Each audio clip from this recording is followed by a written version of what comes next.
এবং সেটা শেষ করার পরে আমরা একটা মিলাদ মাহফিল দোয়ার আয়োজন করলাম এবং তারপরে বিতরণ করলাম। এর মধ্যে আমরা আমাদের মতো জাস্ট আমরা রুমে গিয়ে আমরা যখন বসলাম কথাবার্তা চলতেছিল, এর মধ্যে শুনলাম যে রীতিমতো এখানে একটা যুদ্ধ হয়ে গেল। এখানে আমাদের ম্যাক্সিমাম সাংবাদিক ভাইরা প্রচুর আঘাতপ্রাপ্ত হয়েছে, যেটা আমাদের লিস্টের সমস্ত কিছু আছে।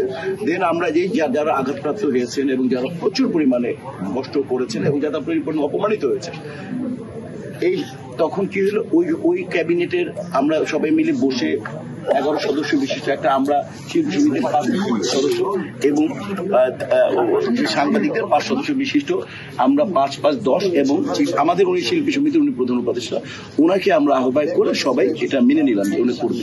তো আমি শুধু এটুকু বলতে চাই, আমরা সবাই মিলে যে সিদ্ধান্তটা আপনাদের সবার কথা অনুযায়ী যে দাবি দেওয়া ছিল সেগুলো আমার আহ্বান করবে।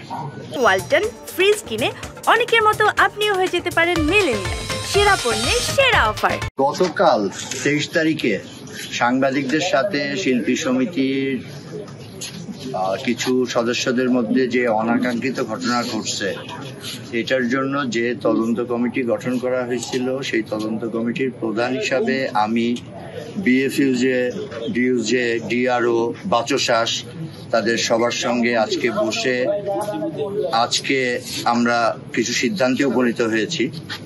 আমরা সবাই ঐক্যমতে গিয়েছি যে শিল্পী সমিতি যে সাংবাদিক ভাইরা আমার আহত হয়েছেন কালকে, তাদের চিকিৎসার ভার এবং তাদের ক্ষতিপূরণের ব্যবস্থা করবেন, এটা প্রধান পয়েন্ট ছিল।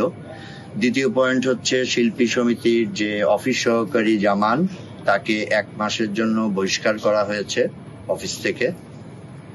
তৃতীয় পয়েন্ট ছিল যে 4 জনের নাম উঠে এসছে যারা এই অনাকাঙ্ক্ষিত পরিস্থিতির সাথে সম্পৃক্ত ছিল, সামনাসামনি একদম সম্পৃক্ত ছিল।